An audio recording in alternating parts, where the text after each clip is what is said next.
हरिओम, हरिओम। दादा साहेब टिचकुले योग वर्ग का 1788 88 और इस दिन को ये इस वर्ग को 4 साल 11 माह तथा 9 दिन हो चुके हैं। मैं योगाचार्य रामकृष्ण ठाकुर पनवेल से सभी का सहर्ष स्वागत करता हूँ। अ, हर ऋतु बदलते हैं। अब हर ऋतु बदलने के बाद में नया ऋतु आता है और जै बारिश के बाद में, समर के बाद में, विंटर के बाद में यह नया ऋतु आते हैं। और इस नए ऋतु में जो नया वातावरण आता है तो उसकी वजह से हमारे बीमारी के चांसेस बहुत होते हैं। एक तो ये हमारा आध्यात्मिक कार्य है। उसके बाद हमारी दो अ, पूरे वर्ष में, भारतवर्ष के ऋतुमान में 4 नवरात्र आती है और उसमें 2 नवरात्र हर किसी को पता रहती है, चैत्र की और हमारी दशहरे के पास में आने वाली नवरात्र। हाँ, तो यह नवरात्र का महत्व आध्यात्मिक तो निश्चित होता है, मात्र अ, इसका शरीर पे जो बहुत अलग परिवर्तन होता है, इसलिए इस नवरात्र का शारीरिक महत्व भी अधिक होता है।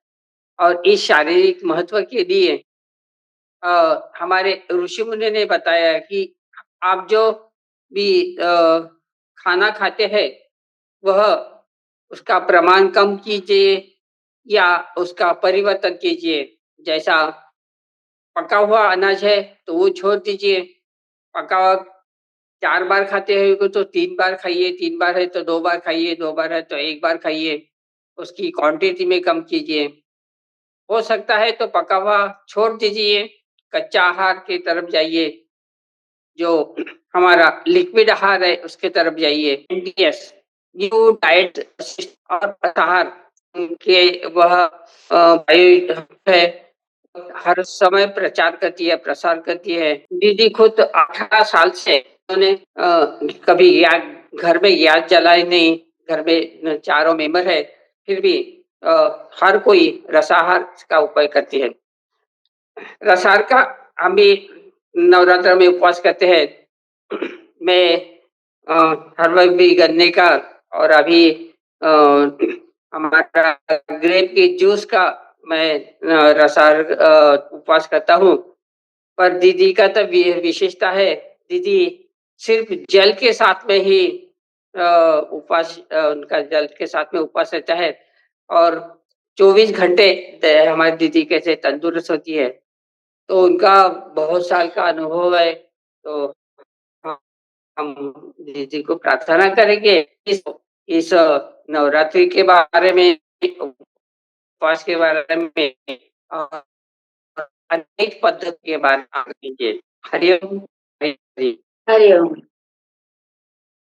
अ, सभी को चैत्री नवरात्रि की बहुत-बहुत शुभकामनाएँ और योगाचार्य डॉक्टर रामकृष्ण जी के चरणों में हमारा सत-सत प्रणाम और जितने भी साधक अभी मुझे देख रहे हैं, उन सभी को भी प्रणाम। अ, मुझे यहाँ पे इनवाइट किया गया है चैत्री नवरात्रि के लेक्चर के लिए, उसके लिए आपका बहुत-बहुत धन्यवाद। और जैसे कि अभी योगाचार्य जी ने ऐसा कहा कि वो खुद 70 प्लस की उम्र पे भी ग्रेप्स के ऊपर नवरात्रि कर रहे हैं, ये बहुत ही बड़ी बात है। पूरी दुनिया में कई सारे लोग हैं कि जो पकाया हुआ भोजन का त्याग नहीं कर सकते हैं और इन्होंने इतने साल के ऊपर भी केवल अंगूर के ऊपर नवरात्रि उपवास किया है, ये बहुत ही बड़ी बात है। सभी लोगों को इनसे कुछ सीखना चाहिए कि हमारा पृथ्वी पे जन्म सिर्फ और सिर्फ खाने के लिए नहीं हुआ है, लेकिन कभी-कभी खाने को त्याग करोगे तो भी बहुत ही फ़ायदा रहता है। पूरी दुनिया में जितनी भी हॉस्पिटल है, जितने भी दवाखाना है और जितने भी मेडिकल स्टोर है, वो हमारे ही लिए होता है। अगर हम गलत खाते हैं, तो हम बीमार पड़ते हैं। अगर हम सही भोजन खाएँगे, तो हम कभी बीमार ही नहीं पड़ेंगे। इंसान के अलावा पूरी दुनिया में 84 लाख जीव पृथ्वी के ऊपर है। कोई बीमार नहीं पड़ता है। केवल और केवल इंसान ही बीमार पड़ता है। और यदि हमें बीमार नहीं पड़ना है, तो उसका ख़्याल हमें खुद रखना होगा। इसके लिए और कोई ध्यान नहीं रख सकता। तो हमारी जो न्यू डाइट सिस्टम है, उसमें हम पहला चरण ये कहते हैं कि दूध और दूधनी से जितनी भी प्रोडक्ट बनती है, मिल्क एंड मिल्क प्रोडक्ट, उसका लाइफ में पूरी ज़िंदगी में त्याग करना चाहिए, क्योंकि वो एनिमल प्रोडक्ट है। अगर सुबह में आप कितनी भी 1 घंटे योगा करते हो या 2 घंटे एक्सरसाइज करते हो या प्राणायाम करते हो, लेकिन उसके बाद में अगर आपने चाय पी लिया या दूध पी लिया, तो ये सारा करने का कोई फ़ायदा नहीं रहेगा, क्योंकि आपने खुद ने अपने पेट के अंदर ज़हर डाला है। और डब्ल्यूएचओ ये कहते हैं कि 100 में से 87 लोगों को कैंसर होगा। 100 में से 87 लोगों को कैंसर होगा, तो जिसको कैंसर से बचना है, वो सारे लोगों को दूध, चाय, छाछ, दही, चीज़, घी, पनीर, मक्खन, बटर, ये सारी चीज़ों का त्याग करना पड़ेगा। मैं और मेरा पूरा फैमिली ये सिस्टम को फ़ॉलो कर रहे हैं। उसमें सारे ऐज के लोग आ गए। हमारे सास जो अभी हमारे पास रहते हैं, उनका उनका उम्र है 80 साल, वो भी ये सिस्टम को फ़ॉलो कर रहे हैं। मेरा बेटा और बेटी छोटे हैं, वो भी ये सिस्टम को फ़ॉलो कर रहे हैं। और मेरे हस्बैंड गजेंद्र जी, उन्होंने भी अभी नवरात्रि का चैत्री नवरात्रि का जल फास्टिंग किया है। तो वो ऑफ़िस जाते हैं सुबह 10 बजे से शाम के 6 बजे तक, तो वो भी अभी जल उपवास पे है। मतलब कि ऑफ़िस जाने से, आने से, वहाँ काम करने से कोई वीकनेस नहीं आती है। सुबह, दोपहर, शाम और रात केवल पानी के ऊपर रहना। लोग हमें पूछते हैं कि नींद कैसे आएगी खाए बिना? लेकिन आप हमें बात करो, तो हमें रात को 11 बजे से सुबह के 6 बजे तक ऐसी नींद आती है कि रात को एक भी बार उठना नहीं पड़ता है। ये अलग बात है कि हमारी जो सिस्टम है उसमें है मेन पॉइंट एनीमा। कंपल्सरी अगर करोगे तो ही ये जल फास्टिंग कर पाओगे, या केवल एनीमा करोगे तो ही आप रसाहार कर पाओगे।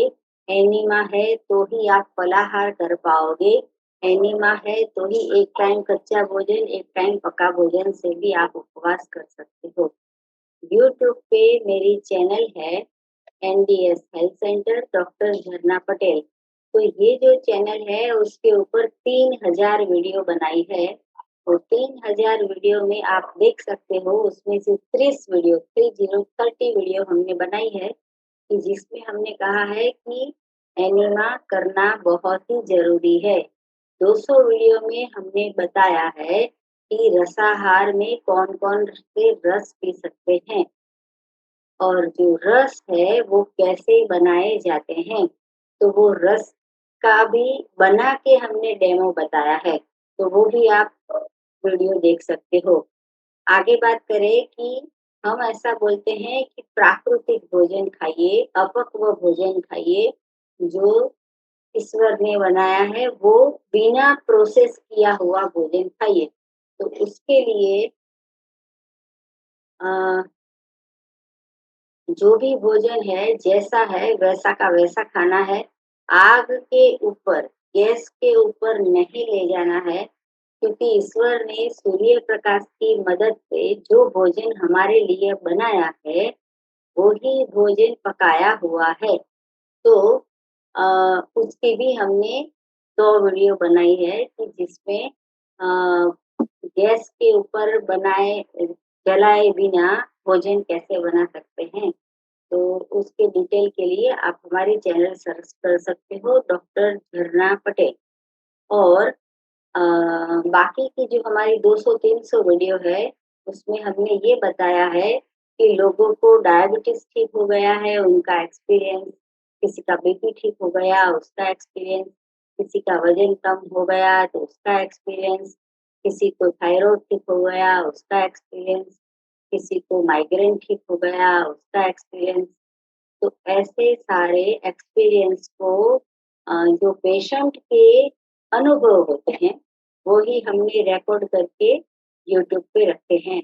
तो बहुत सारी इन्फॉर्मेशन हमारे चैनल पे है, वहाँ पे भी आप सर्च कर सकते हो। तो हमारी सिस्टम है, उसमें सबसे पहला चीज़ ये है कि पेट की सफाई करोगे, तो रोग नहीं रहेंगे। मैं मेरी बात करूँ कि मैं पिछले 6 दिन से आज 7वाँ दिन की सुबह है, तो 6 दिन से केवल जल के ऊपर हूँ।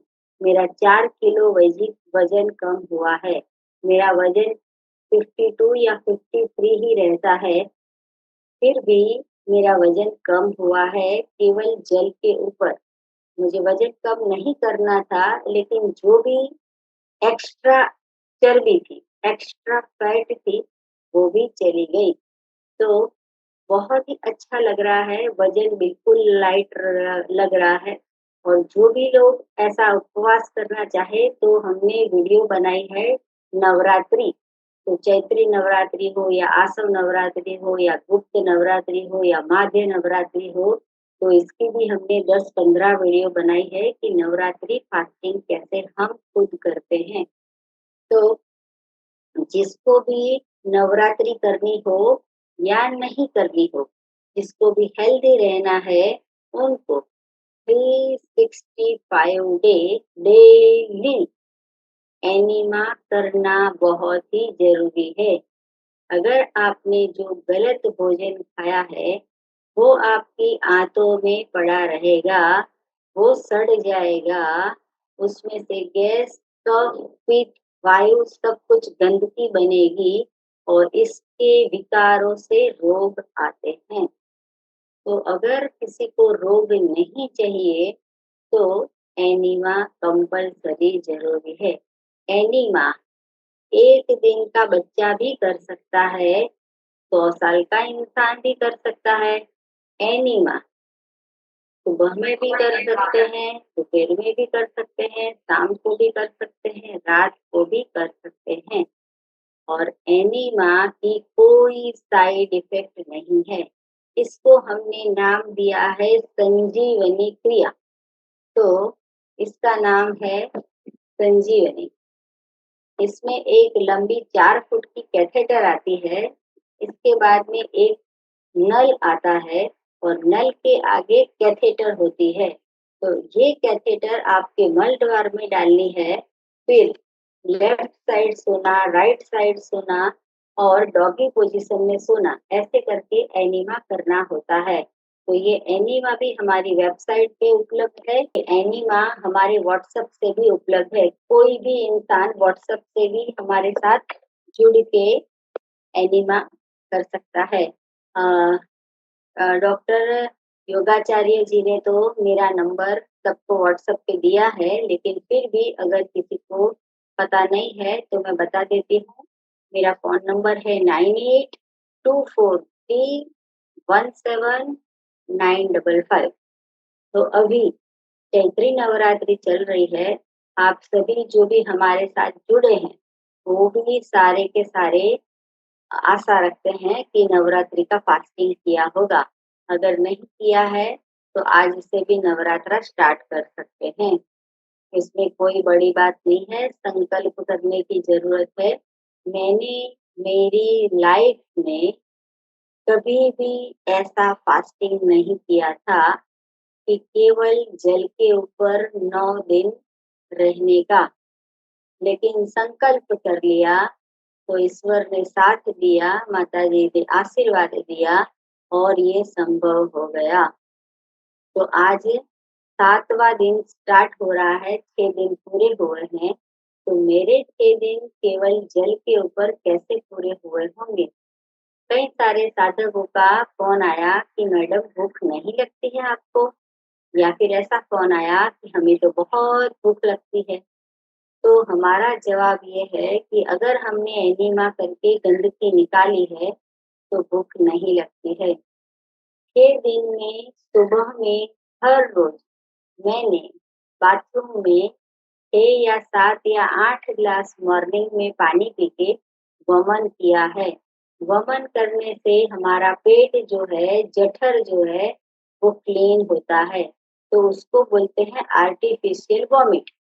तो ऐसे करके हमने 6 दिन में 6 बार वमन किया है और सुबह में 2 बार एनिमा किया है और रात को 10 बजे सोते हैं, तो उस वक़्त भी हमने 2 बार एनिमा किया है। अभी एक साधक का ऐसा फ़ोन आया था कि मैडम आपको तो कितनी शांति हो गई, आपको लैट्रिन ही नहीं जाना पड़ता होगा क्योंकि आपने 6 दिन से खाया नहीं है। लेकिन हमने लैट्रिन नेचुरल नहीं किया क्योंकि हमने नेचुरल भोजन नहीं खाया था। लेकिन 6 दिन में हमने सुबह 2 बार, रात को 2 बार एनिमा किया है, तब जाके हम ये फास्टिंग कर पाए हैं। क्योंकि अगर एनिमा करते हैं, तो आंतों में जो 3 महीने पहले भोजन खाया था, वो भी सारा का सारा अंदर पड़ा होता है। ये बात अलग है कि मैं 365 डे एनिमा करती हूँ, फिर भी पता नहीं चलता है कि अभी 6 दिन से नहीं खाया है, तो भी गंदगी निकल रही है। तो आप समझो कि आपने कल दिन में 4 बार खाया, कच्चा खाया या पक्का खाया या जो भी खाया, तो ऐसे करके पूरे साल आप खाते रहते हो, खाते रहते हो, खाते रहते हो और पॉटी करने जाते हो केवल 1 बार। तो ये 3 बार का जो अंदर पेट के अंदर पड़ा हुआ है, उसके विकार से बीपी, डायबिटीज, कैंसर जैसी बीमारियां आती है। तो अगर बीमार नहीं रहना है, तो नहीं खाते हैं, तो भी हमें एनीमा करना चाहिए। मैं मेरे खुद के अनुभव की बात करूं कि पूरे साल में 4 नवरात्रि आती है। मैं 4 नवरात्रि उपवास करती हूँ। इसके पहले की जो नवरात्रि आई थी, उसमें मैंने केवल और केवल नारियल पानी इसके ऊपर उपवास किया था। अब आपको लगा कि नारियल पानी पे कैसे उपवास कर सकते हैं? तो मैंने सुबह को 1 नारियल, दोपहर को 1 नारियल, शाम को 1 नारियल, रात को 1 नारियल और हम इतना बड़ा नारियल लाए थे कि जिसमें से 1 ग्लास पानी निकले और उसमें से जो व्हाइट कलर की सॉफ्ट गिरी निकलती है, वो हमने खाई। ऐसे करके 9 दिन केवल एक ही चीज़, जिसको बोलते हैं मोनो डाइट। तो ऐसा मोनो डाइट करके हमने 9 दिन का नवरात्रि का उपवास किया। एक भी चम्मच पकाया हुआ नहीं खाया। अभी पानी में सॉल्ट भी नहीं डाला, शुगर भी नहीं डाला, लेमन भी नहीं डाला। दूसरी नवरात्रि हमने किया था केवल शुगर केन के जूस के ऊपर। तो गन्ने का रस पी के, अब मेरे घर में गन्ने का रस का मशीन है। तो मैंने सुबह में भी, दोपहर में भी, शाम को भी, रात को भी 4 बार जूस पी लिया, ऐसा नहीं किया। सुबह को पानी, दोपहर को पानी, शाम को पानी और केवल रात को 1 ग्लास बड़ा-सा या 2 ग्लास, पेट में जितनी जगह है उतना, मैंने गन्ने का रस पिया और नवरात्रि किया। तो ऐसे 9 दिन में 9 ग्लास पानी पी के हमने उपवास किया। बहुत ही अच्छा अनुभव होता है। मैं हर बार तरह-तरह, अलग-अलग स्टाइल से नवरात्रि करती हूँ। एक बार मैंने नवरात्रि किया, उसमें केवल अंगूर के ऊपर किया था। तो भूख लगी, तो भी अंगूर का जूस पीना और भूख नहीं लगी, तो पानी पी के भी दिन निकाल देने का। मतलब सुबह को अंगूर का रस, दोपहर को अंगूर का रस और रात को अंगूर का रस। ऐसे करके हमने नवरात्रि का 9 दिन का फास्टिंग किया था। इससे ऐसा होता है कि बॉडी डिटॉक्सिफिकेशन हो जाती है। हमारे शरीर में जो गंदगी होती है, विकार होता है, टॉक्सिन होते हैं, वो सारे निकल जाते हैं। तो ऐसे करके नवरात्रि का उपवास कर सकते हैं। अभी पहले की चैत्री नवरात्रि की बात करें, तो उसमें मैंने केवल एयर फास्टिंग, ड्राई फास्टिंग, हवा के ऊपर 9 दिन का उपवास किया था। अब आपको लगेगा कि कैसे पॉसिबल है? मेरे लिए भी पॉसिबल नहीं था, लेकिन ईश्वर ने आशीर्वाद दिया और ये संभव हो गया। मैंने मेरी लाइफ में एक टाइम का भी पकाया हुआ भोजन नहीं छोड़ा था। तब ये चैत्री नवरात्रि में हमें ऐसा लगा कि केवल और केवल एयर फास्टिंग मतलब हवा, कुछ भी मुँह में नहीं डालने का। कच्चा भोजन भी नहीं, पक्का भोजन भी नहीं, पानी भी नहीं, जूस भी नहीं, फल भी नहीं, कुछ नहीं खाने का। जैसे लॉकडाउन होता है, वैसे मुँह का लॉकडाउन हो गया। तो 9 दिन तक हम रेस्ट किया और हमने नवरात्रि किया। तो भी नवरात्रि हो गई, बिना खाए 9 दिन भी नवरात्रि हो गई। उस वक़्त भी हमने सुबह 2-3 बार एनिमा, रात को 2-3 बार एनिमा किया था। उस वक़्त हमारे सास-ससुर हमारे घर पे रहने आए थे, तो उनके लिए कंपल्सरी उनको जो भी खाना है वो बना के देना पड़ता, क्योंकि उनकी एज 90 साल की है। अब उनको हम नहीं समझा सकते कि आप फलाहार खा के सो जाओ।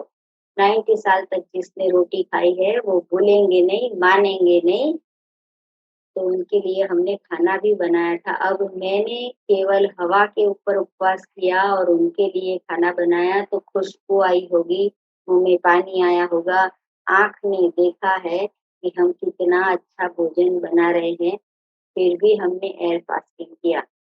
हमारे घर पे काम वाली नहीं आती, तो हमने पूरे घर में झाड़ू भी लगाया।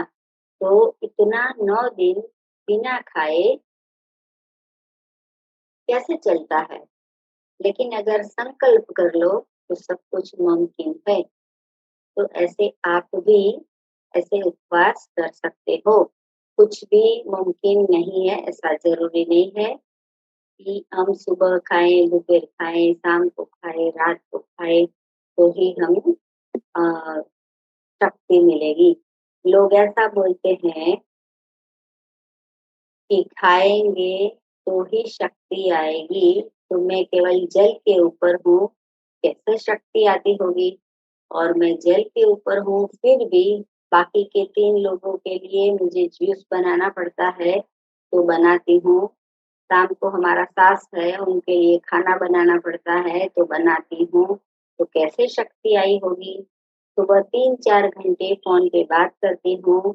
शाम को हमारे क्लिनिक पे पेशेंट आते हैं, उनको 3-4 घंटे हम समझाते हैं, तो इतनी एनर्जी कहाँ से आती होगी? तो ये एनर्जी जो है, वो परमात्मा हमें देते हैं, जब हम फास्टिंग पे होते हैं। जब ये हमें संकल्प लेते हैं कि हमें नहीं खाना है, तो हमें कुछ भी तकलीफ नहीं पड़ रही है। हाँ, ये बात अलग है कि जब भी काम पूरा हो जाता है, तो रेस्ट करना ज़रूरी है। बहुत काम एक साथ करोगे तो शरीर थक जाएगा। शरीर को आराम की ज़रूरत होती है। अगर वीकनेस लगती है, तो 2 घंटे सो जाइए, तो अपने आप शरीर जो है, वो एनर्जी बना लेता है। तो चैत्री नवरात्रि का बहुत ही बड़ा महत्व है। अब आपको लगेगा कि आज तो 7वाँ दिन हो गया, हमें हमें भी चैत्री नवरात्रि करनी थी, अब क्या करें?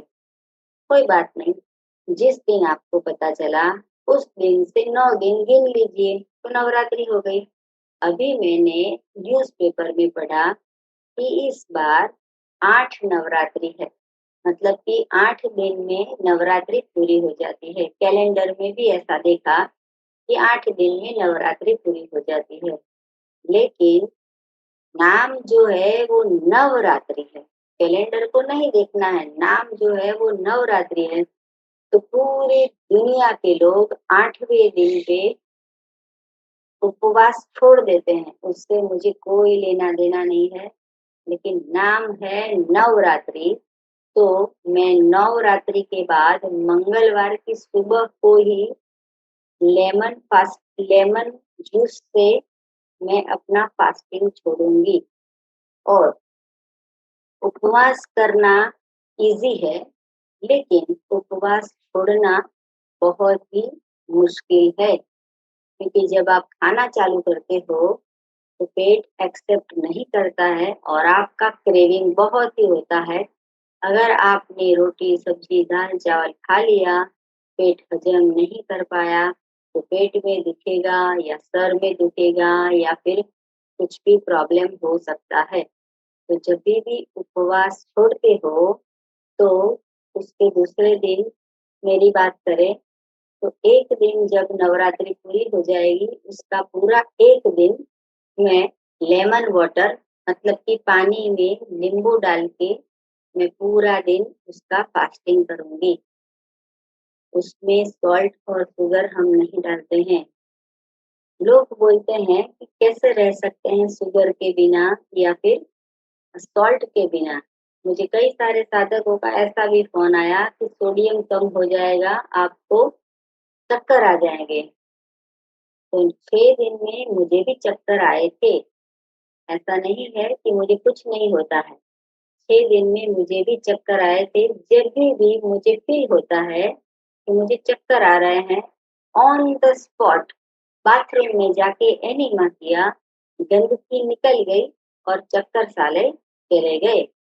तो चक्कर से डरने की ज़रूरत नहीं है, वीकनेस से डरने की ज़रूरत नहीं है। अभी हम बात कर रहे थे कि फास्टिंग छोड़ना, तो एक दिन लेमन वाटर से हम फास्टिंग करेंगे। उसके दूसरे दिन हम जो है वो ग्रीन जूस बना के पूरा दिन पिएँगे।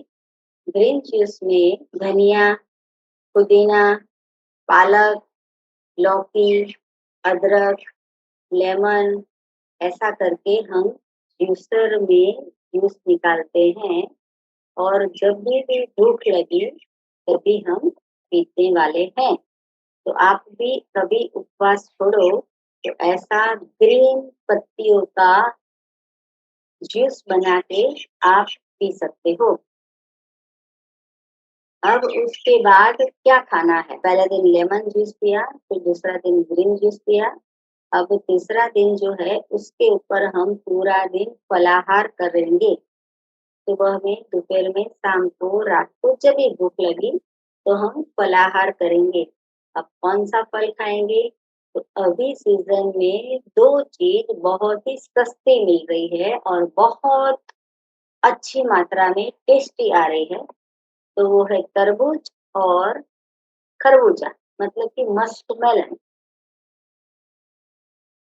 तो ये 2 चीज़ जो है और भरपूर मात्रा में मिल रही है। तो जब हम फास्टिंग छोड़ेंगे, तो तरबूज खाएँगे और मस्कमेलन खाएँगे।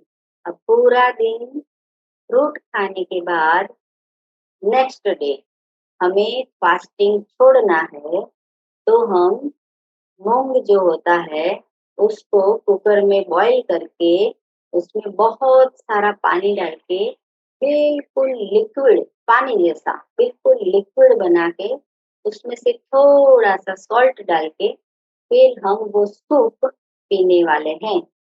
मतलब कि ऐसे हम पकाया हुआ भोजन के ऊपर जाएँगे और पूरे साल में हमारे घर पे शाम को पकाया हुआ भोजन अगर बनता है, कभी-कभी बनता है, तो उसमें ज़्यादा से ज़्यादा 80% वेजिटेबल का उपयोग करके हम खाना खाते हैं। रोटी का त्याग करोगे, तो आपका पेट जो है उसके ऊपर चर्बी नहीं रहेगी। लेकिन अगर आपने चावल खा लिए तो चलेगा, लेकिन जिसका वज़न ज़्यादा है उसको पकाया हुआ भोजन खाने की ज़रूरत ही नहीं है। मेरा वज़न पहले से कम है, फिर भी मुझे ऐसा लगा कि मैं कैंसर पेशेंट को ऐसा बोलती हूँ कि पकाया हुआ भोजन का त्याग करो। तो मुझे ऐसा लगता है कि ये इंसान जिसने ज़िंदगी में भी खाना नहीं छोड़ा है, वो कैसे मेरा कहना मानेगा या फिर कैसे ये सिस्टम को फ़ॉलो करेगा?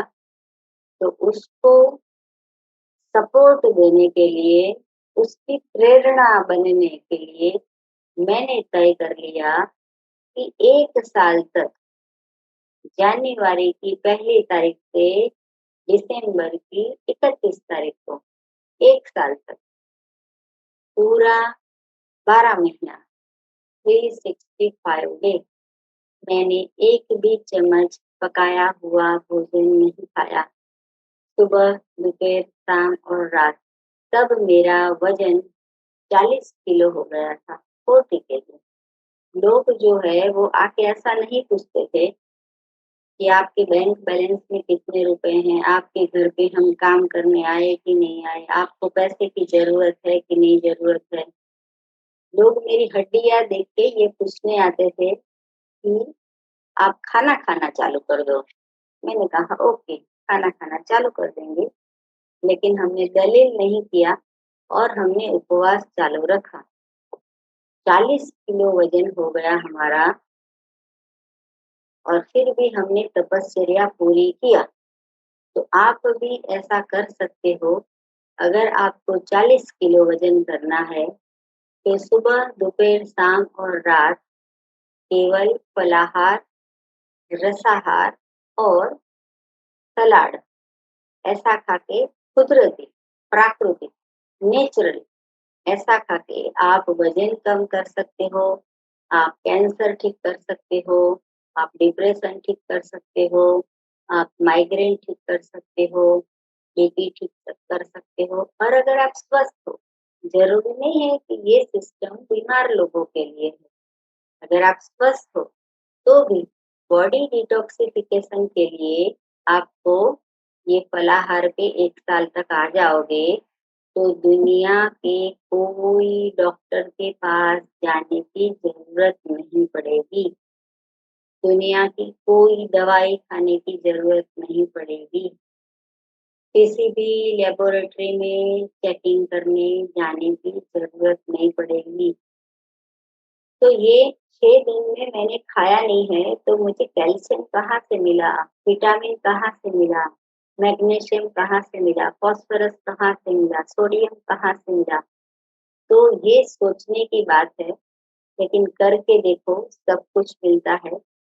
बी12 की बात करें, डी3 की बात करें, सब कुछ शरीर अपने आप बना रहा है। क्योंकि शरीर के अंदर हर एक इंसान के शरीर के अंदर जठराग्नि में परमात्मा विराजमान है।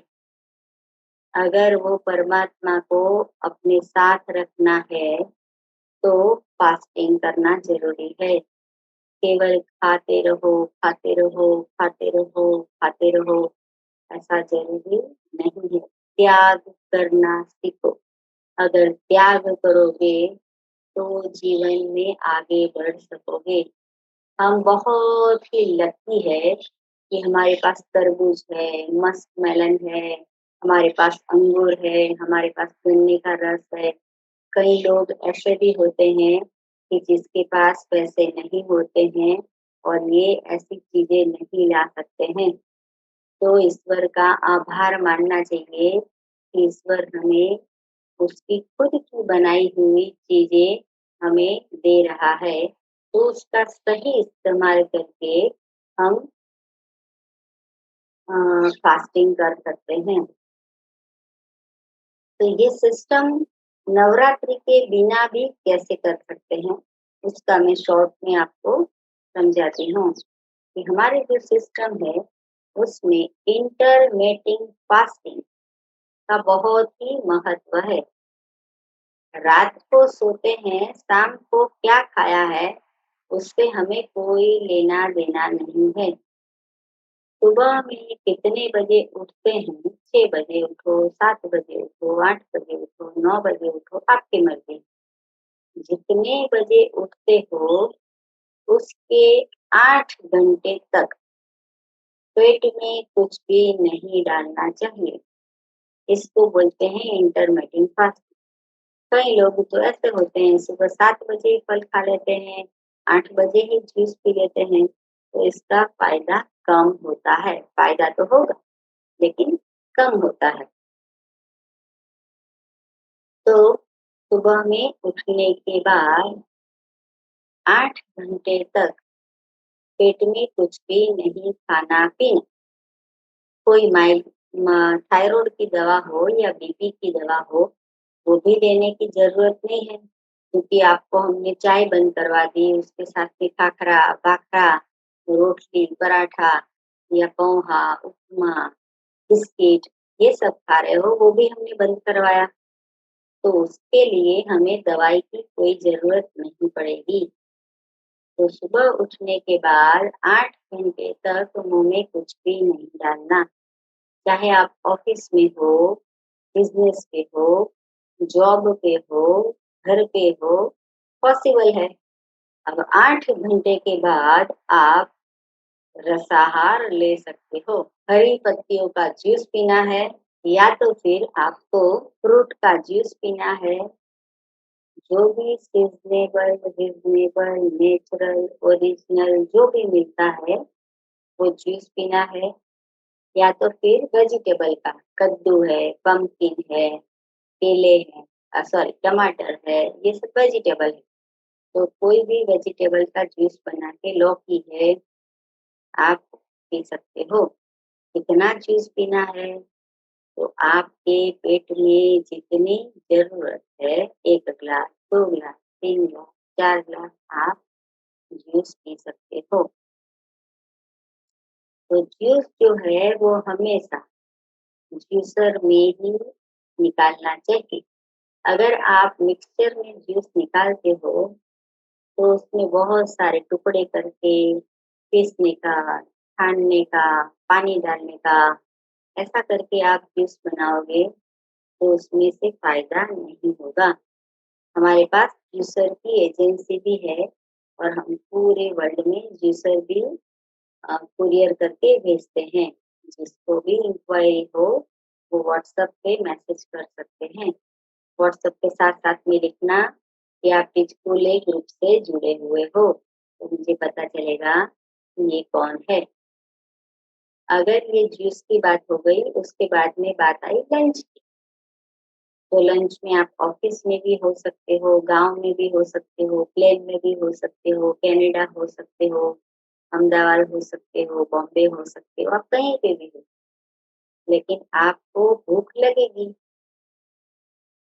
तो आपका पेट 24 घंटे आपके साथ होता है। तो इसके लिए वाइफ को या मदर को या सिस्टर को किसी को कहने की ज़रूरत नहीं है कि लंच में मेरे लिए खाना बनाओ। जभी भी आपको भूख लगे तो 1 केजी केले खा सकते हो, बनाना। अब जैसे ही बनाने का नाम आएगा, लोग बोलेंगे हमें तो डायबिटीज़ है, हमारा वज़न बढ़ जाएगा, हमें सर्दी कफ हो जाता है।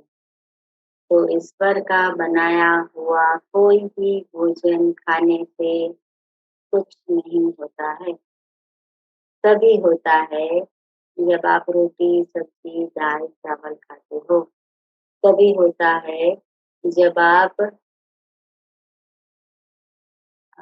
चाय पीते हो, दही खाते हो, छाछ खाते हो, घी लगा के खाते हो, रोटी के ऊपर घी, लड्डू बना के खाते हो, सीरा बना के खाते हो, तभी प्रॉब्लम होता है। केले से नुकसान नहीं होता है। शुगर केन का जूस लगातार सुबह, दोपहर, शाम, रात पीने के बावजूद भी डायबिटीज़ नहीं आता है। तो ईश्वर की बनाई हुई कोई भी चीज़ पे डाउट करने का नहीं। लेकिन अगर शुगर केन जूस में से अगर शुगर बन गई, तो उसपे डाउट करना है।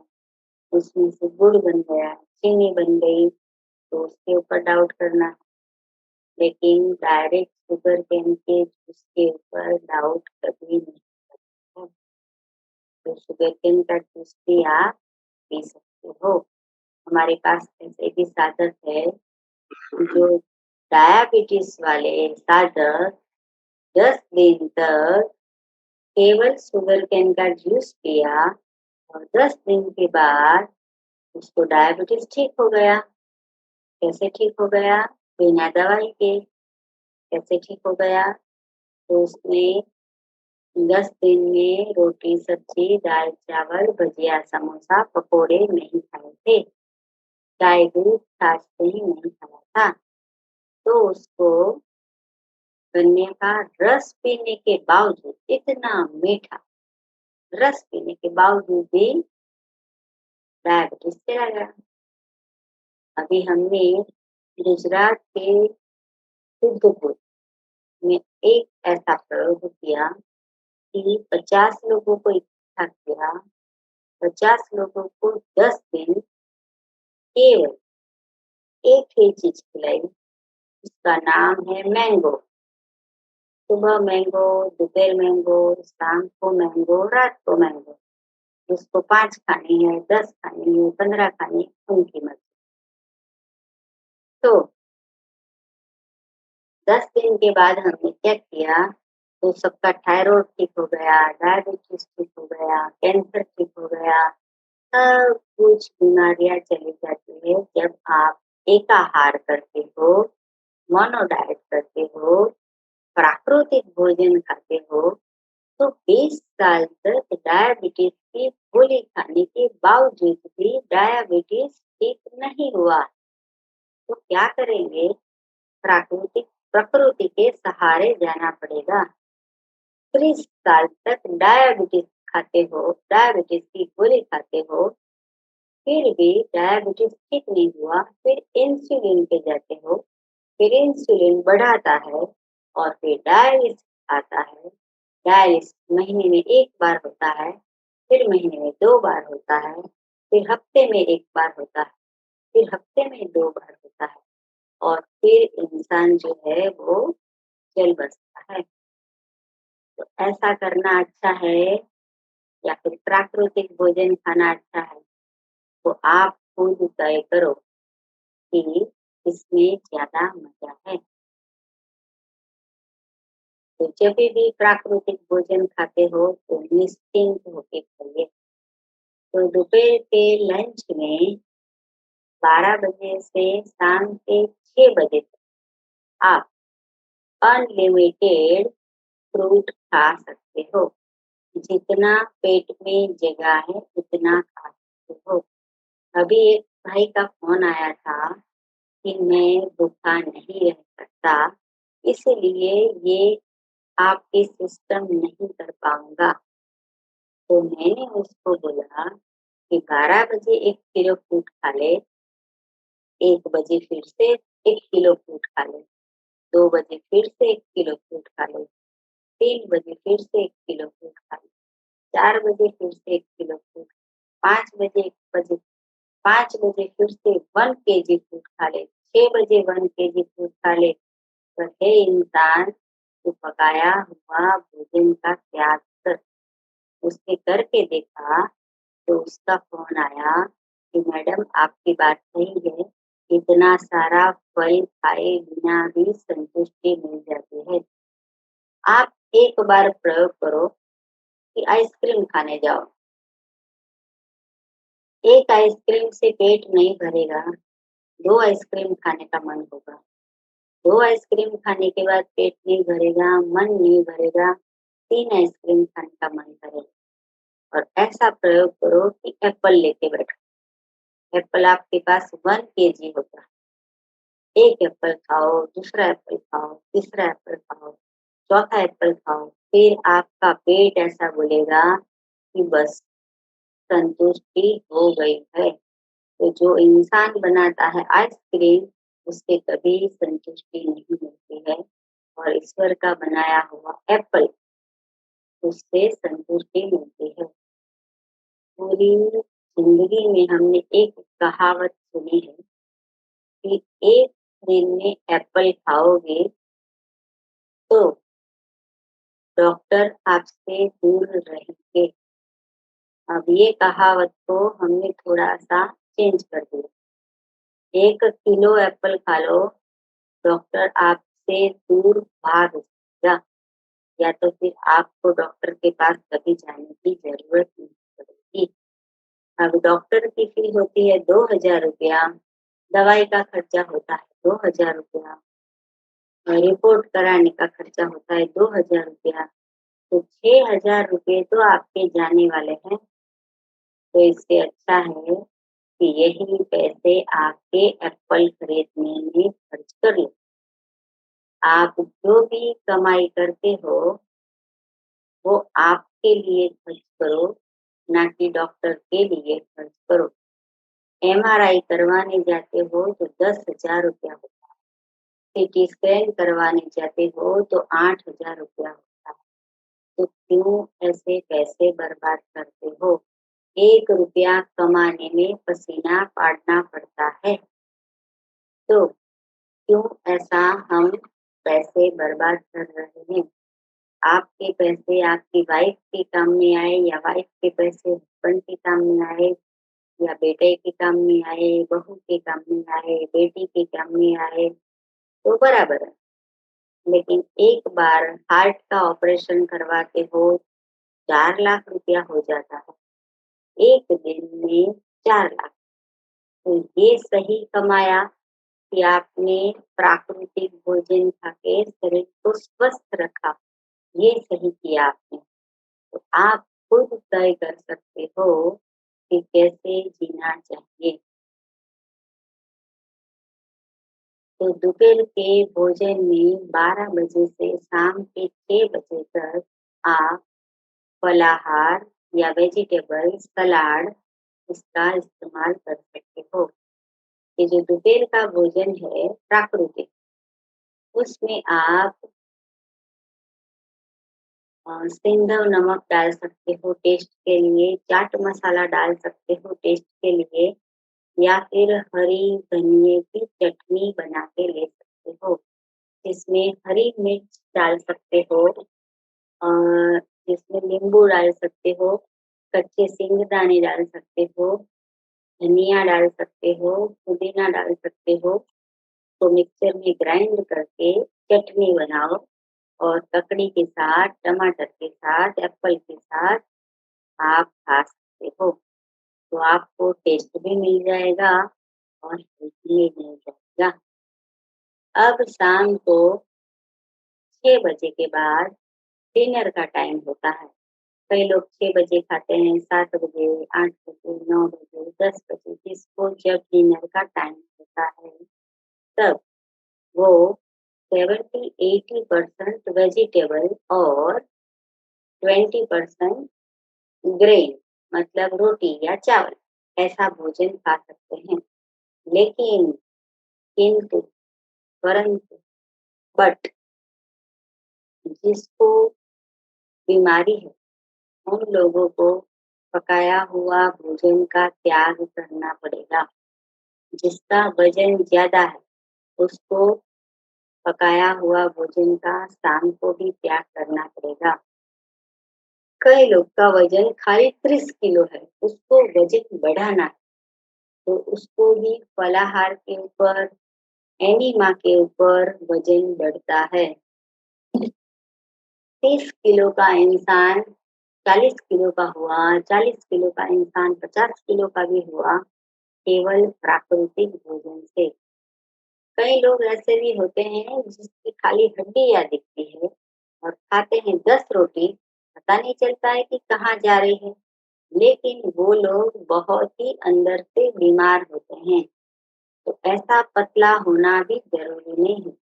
पतले होने के साथ-साथ आप में स्ट्रेंथ होनी चाहिए, बीमारी नहीं होनी चाहिए, कोलेस्ट्रॉल नहीं होना चाहिए, क्रोध, गुस्सा, टेंशन, ईर्ष्या, ये सारी चीज़ भी नहीं होनी चाहिए, तो आप स्वस्थ रह पाओगे। ये जो सिस्टम है, वो साधु भी कर सकते हैं, सन्यासी भी कर सकते हैं, छोटे भी कर सकते हैं, बड़े भी कर सकते हैं, बीमार भी कर सकते हैं और स्वस्थ भी कर सकते हैं। इसमें कोई बड़ी बात नहीं कि भूख लगी 1 केजी एप्पल खा लो, इसमें किसी की मदद लेने की ज़रूरत नहीं है। बाहर से एप्पल लेके आओ, डायरेक्ट दाँतों से खाना चालू कर दो। अगर दाँत कमज़ोर है तो चाकू से काट के टुकड़े करके खा लो। अगर आपको रोटी, सब्ज़ी, दाल-चावल खानी है तो 1 घंटा किचन में काम करना पड़ेगा और 1 घंटा बर्तन घिसने में जाएगा। क्यों ऐसा करते हैं? क्योंकि भूख लगती है। अगर भूख लगने के लिए इतनी मज़दूरी करनी पड़ती है और ये मज़दूरी करने के बाद हॉस्पिटल में जाना पड़ता है, तो ऐसी मज़दूरी का त्याग करो और इतने सस्ते अभी अहमदाबाद में पता नहीं कि बॉम्बे में, महाराष्ट्र में क्या भाव मिल रहा है टमाटर, लेकिन अहमदाबाद में 20 के किलो, ज़्यादा से ज़्यादा 30 के 1 केजी। अगर लंच में 1 किलो टमाटर खा लो, 2 किलो टमाटर खा लो, तो भी आपका पूरा दिन पूरा हो जाता है। 1 डज़न 12 केले खा लो, तो भी पेट भर जाता है। तो इसके लिए किचन में जाके इतनी सारी रोटियाँ बनाने की ज़रूरत नहीं है। लोग खाने के पहले दवाई खाते हैं, खाने के बाद भी दवाई खाते हैं। सोने से पहले दवाई खाते हैं, उठने के बाद भी दवाई खाते हैं। तो क्या हम केवल दवाई खा के ही जी रहे हैं? अगर दवाई बंद कर दी तो क्या होगा? ये सोचना है हमें कि अगर दवाई की साइड इफ़ेक्ट क्या है? आप कोई भी मेडिसिन खाते हो, कोई भी, गूगल के ऊपर सर्च करो कि वो मेडिसिन की साइड इफ़ेक्ट क्या है? वो मेडिसिन की साइड इफ़ेक्ट अल्ज़ाइमर होगा। अल्ज़ाइमर मतलब याददाश्त चले जाना। 20 साल के बाद अल्ज़ाइमर होगा, किडनी फेल हो जाएगी, लीवर फेल हो जाएगा, हार्ट फेल हो जाएगा। तो क्यों हम दवाइयाँ खा रहे हैं? जिससे हमारा शरीर बर्बाद हो रहा है। क्यों हम ऐसी दवाई खा रहे हैं? तो ऐसी दवाई नहीं खानी हो, तो हमें प्राकृतिक भोजन खाना पड़ेगा और ये सिस्टम हमारी बनाई हुई नहीं। श्री रामचरितमानस में राम जी ने खुद ने अनुभव किया है कि कंद-मूल, फल-फूल ये हमारा भोजन है। श्रीमद् भागवत गीता में श्री कृष्ण जी ने कहा है कि पत्रम, पुष्पम, फलम, तोयम मतलब कि पान खाओ या फल खाओ या सलाद खाओ या पानी पियो, तो ये हमारा भोजन है।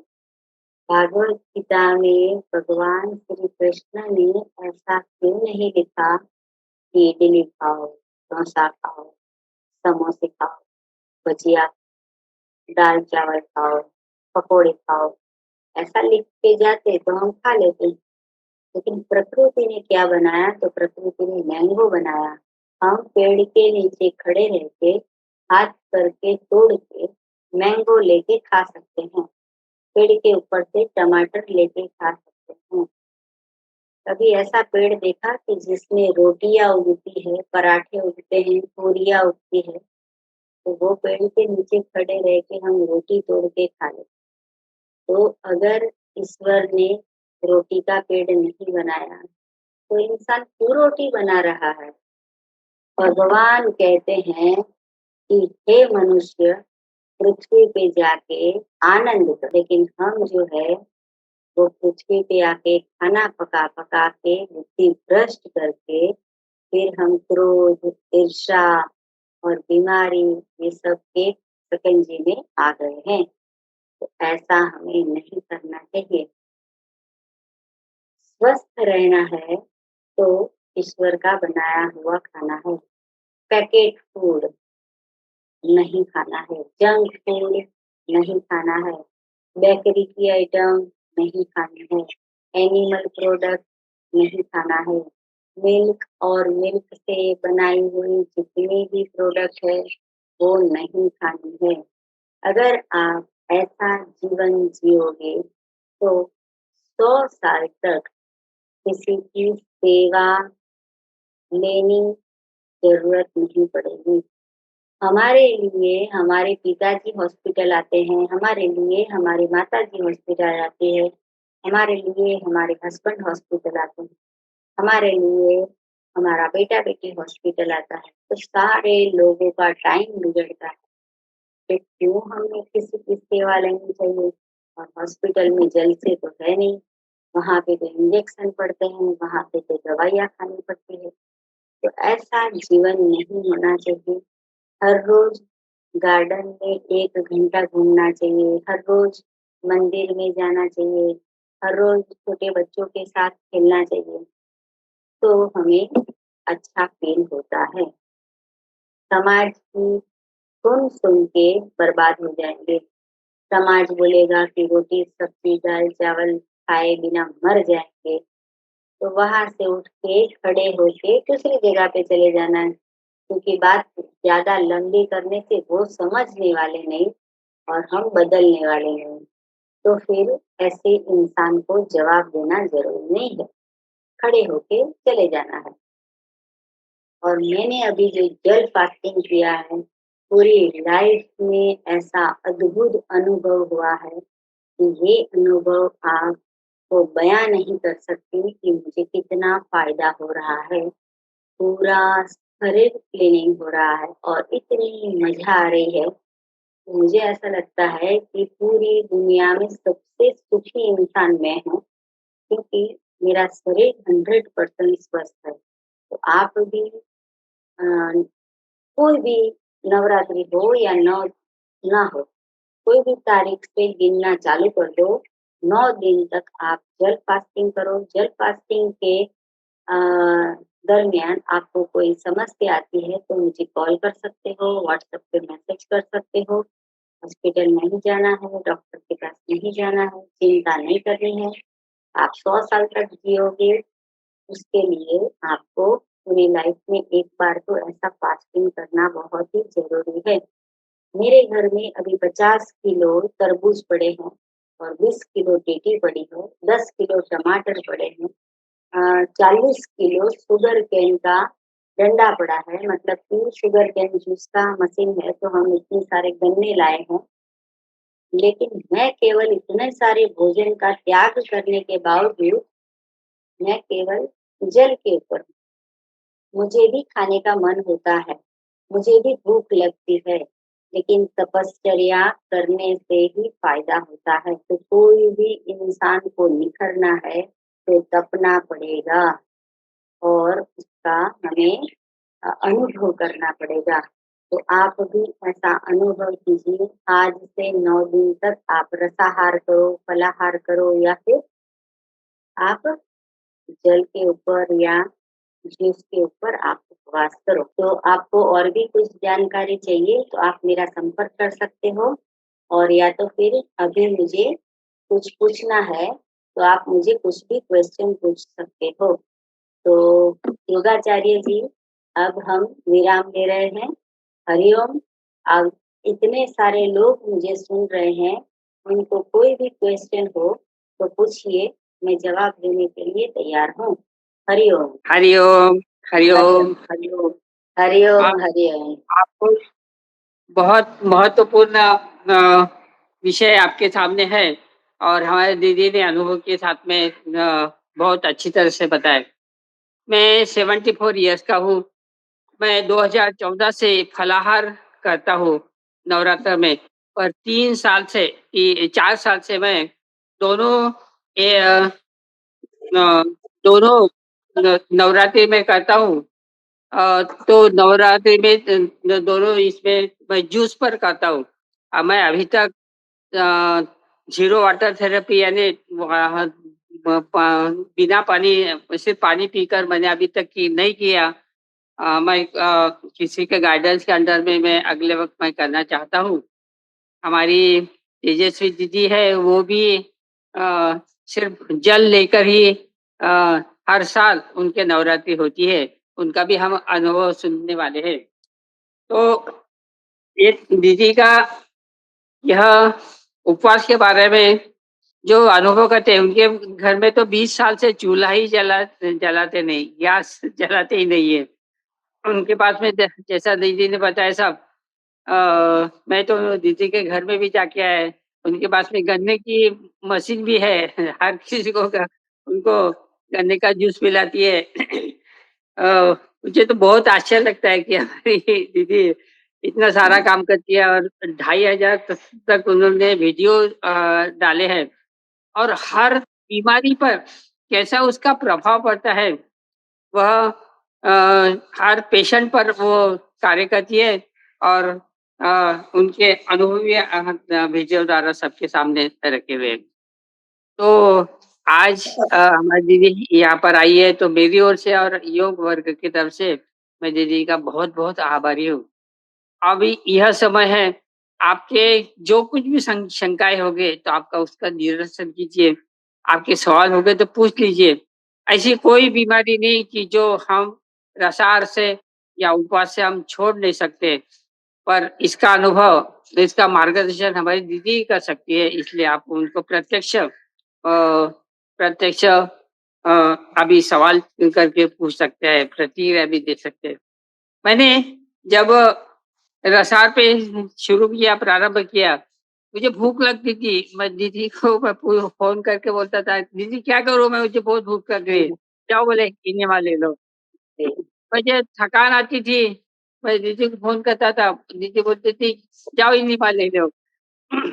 तो मुझे बुखार वगैरह तो नहीं आता था, पर बुखार में भी हर चीज़ में हमको इनेमा का कैसा प्रभाव पड़ता है, वह भी बताते हैं।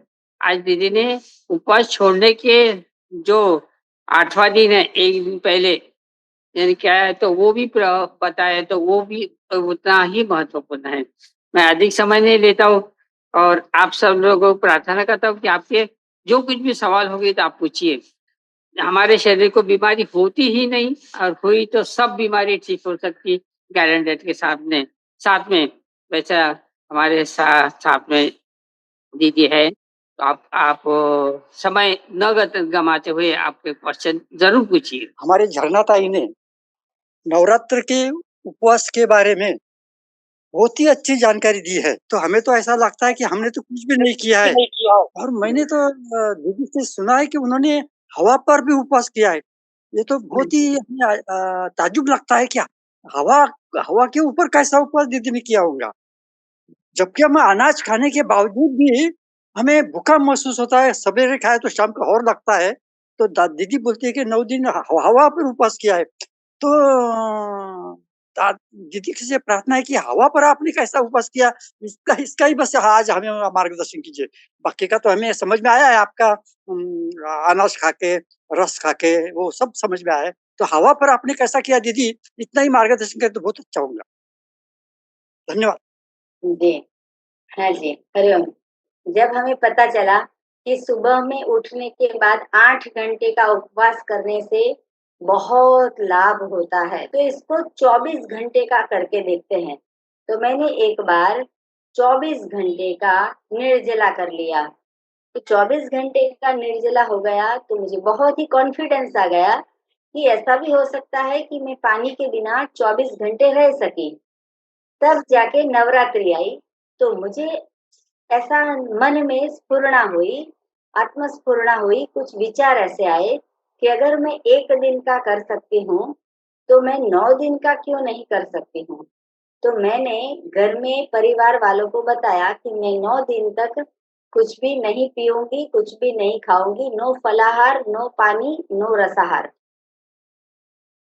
तो घर वालों ने मुझे सपोर्ट किया कि अगर हो सके तो करना, नहीं हो सके तो फिर रसाहार के ऊपर आ जाना। मैंने कहा ओके कोई बात नहीं। लेकिन मेरे पास जो है वो संजीवनी क्रिया है। संजीवनी क्रिया से एवरीथिंग इज़ पॉसिबल। तो इसके माध्यम से मैं भूखा रह सकी और मुझे एक भी दिन भूख नहीं लगी।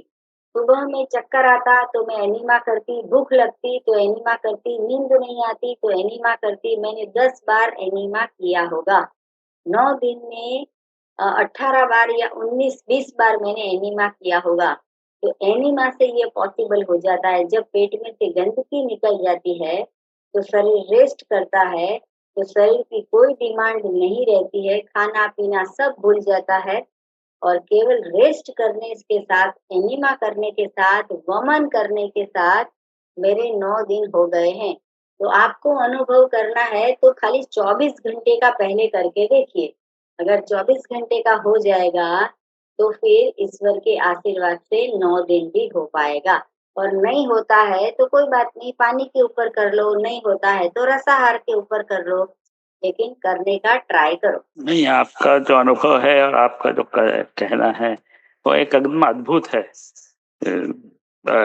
हम जो कभी कभार 1, 2, 3 या 4 दिन का उपवास कर लेते हैं, तो आपका सारा कथन देखने के बाद हम अचंभित है, हमको प्रश्न क्या करें, ये हो जाता है।